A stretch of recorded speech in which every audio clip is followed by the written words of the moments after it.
And you will still for sure need to enter terminations, particularly early terminations. For tenants that you know are vacating, because we are automatically putting tenants into holdover now, if you know they're vacating, entering a termination, even on leases that have a natural end date, will prevent those holdovers from coming through. So please keep that in mind. The issue was we were having tenants who were still in the spaces, who were still paying rent, but their leases weren't in the system. And that is like, if there is somebody in a space, there needs to be a lease in that space. You can't just manually post charges, and like, there needs to be a lease showing that space is occupied. It affects our occupancy numbers. It affects a lot of things. They're not getting charged late fees. There's just a lot that's going on there. They must have a lease in place if there is a person, a tenant in that space. So we are automatically putting tenants in holdover. If you know they have left or are leaving, you can go ahead and enter a termination, even if it has a natural end date. That will prevent the termination. But please remember, if that turns out not to be true and they are in that space, you'll need to enter a holdover to keep that tenant in place, and then you'll have to run opening charges or revised billing to make sure they're charged for that month.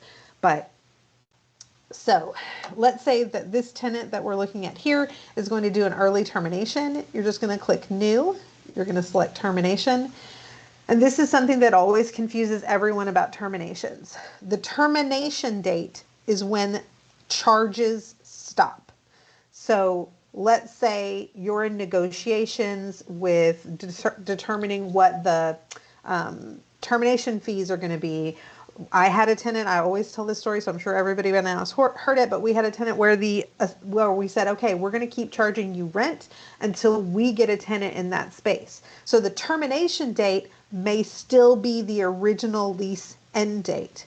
The termination date should never be earlier than the move out date. So the move out date can be, let's say they moved out June 15th. So they actually left June 15th, they're gone.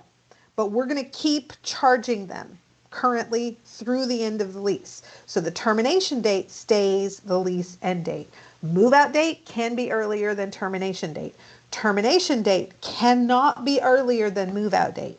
We're not going to stop charging them before they're gone, right? We got to keep charging them for when they were in the space. So the move out date can be earlier than the termination date. The termination date must be the move out date or later, never earlier. So I'm going to hit save on this. The way we have it set up now, it's going to continue to charge rent through the end of the termination date, or currently, which is the lease date. We're going to activate this.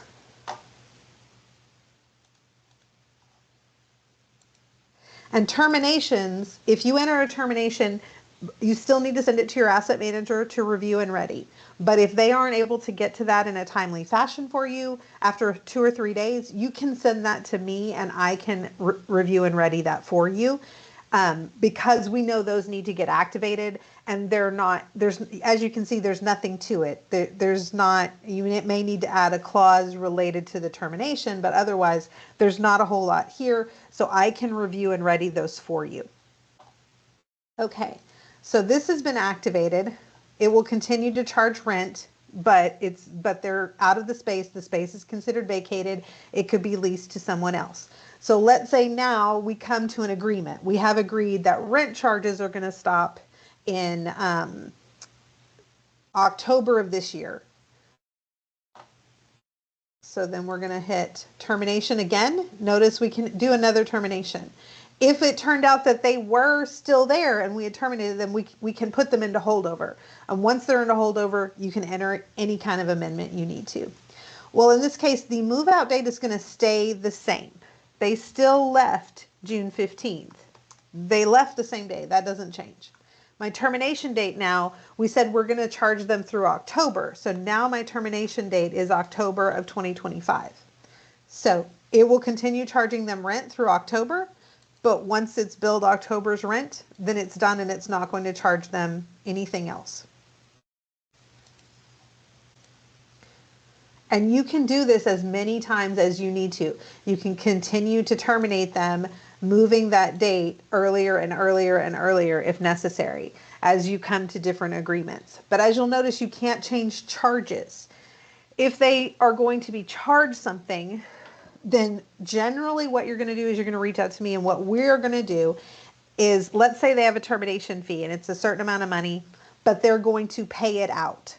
Well, they're terminated. Once they're gone, it's not going to continue charging them base rent unless we leave them in place, and we don't necessarily want them to appear as an in-place lease because they aren't. We aren't getting rent, we aren't getting CAM, we're just charging a termination fee. So what we do in that case is, and you can do it yourself or you can reach out to me. I would say if it's 2 or 3 charges, not a big deal, you can do it yourself. But if it's, 10 or 20, send it to me. We bill them 100% up front, but we set the due dates on that report as when they are due per the agreement. So your AR will be correct, but it will not bill late fees until the due date passes. It does mean your collections report is no longer viable for your reconciliation, because your collections report will not pull in those future charges that aren't due yet.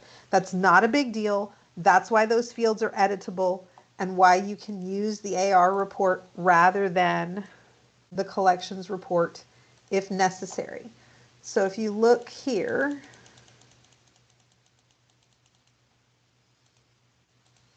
on this tab, it lets you know that sometimes the collections report isn't going to be correct.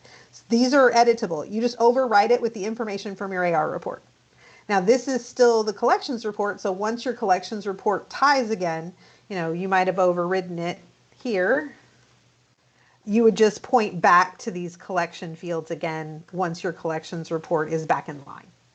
So keep that in mind. But that's the point. That's why these are editable, is that just happens sometimes for a multitude of reasons. But a big one is if we need to bill a tenant a fee that they have to pay, but they aren't responsible for paying it back over for a period of time.